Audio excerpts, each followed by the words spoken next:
Welcome back. We've been talking about transmission lines, and this example is on the impedance on the line. So, for example, a lossless transmission line is terminated with an impedance whose value is 1/2 the characteristic impedance of the line. What impedance should be placed in parallel with the line lambda over 4, where lambda is the wavelength, in front of the load to minimize the reflection of the wave from the signal source? Alright, well, let's kind of just draw a picture of what's happening here. So here's my transmission line, and I've got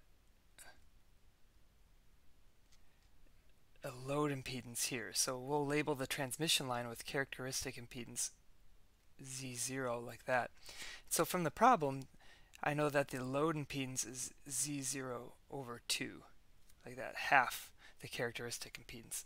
And so what the problem is asking is, we're going to place an impedance in parallel with the line, like that. Lambda over 4, so 1/4 wavelength from the load. And we don't know what this impedance is. We'll just call it ZQ, like that. We don't know what it is.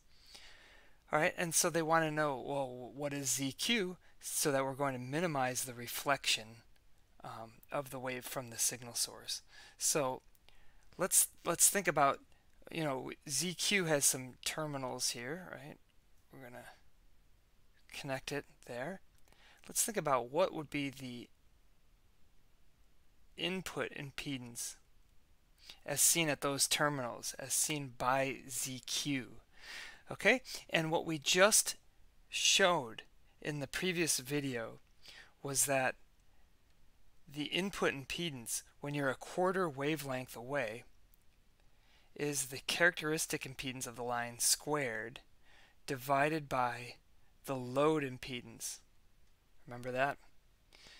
Okay, so in our case then, that would be Z0 squared. This only applies for when you're a 1/4 wavelength away.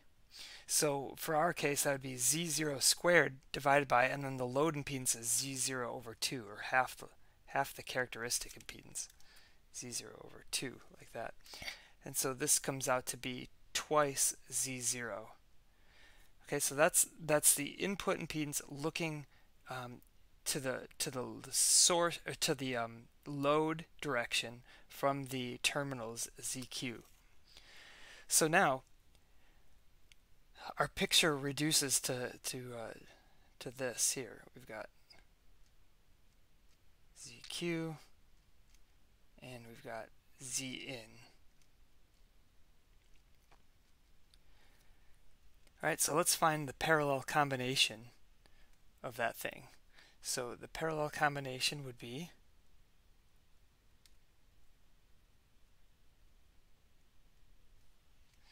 the product over the sum, of course, right? Zin times ZQ divided by Zin plus ZQ. Alright, so we know that Zin is twice Z0, the characteristic impedance, times ZQ divided by 2Z0 plus ZQ, like that.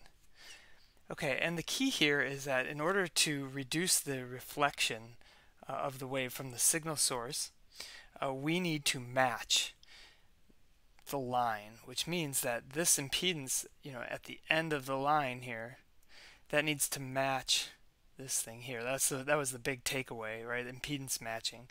So we need this to be equal to Z0, the characteristic impedance of the line. And if that's the case, then the line just looks uniform then to the wave. Oh, I've got impedance Z0 on the line, and then if this whole thing is also impedance Z0, then as far as the wave is concerned, the line just never stops. There's really nothing there because they're matched. Alright, so now we just need to solve this thing for ZQ. So let's do it. I've got 2Z0 times ZQ, right, equals, and if I multiply, right, by the denominator,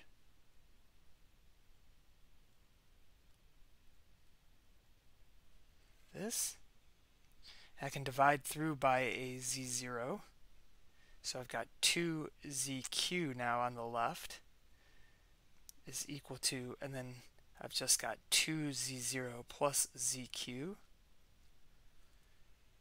Alright, and that's easy enough. I solve for ZQ just by bringing this guy over, and I get ZQ is equal to twice Z0. So I need to put an impedance there that is twice the characteristic impedance of the line.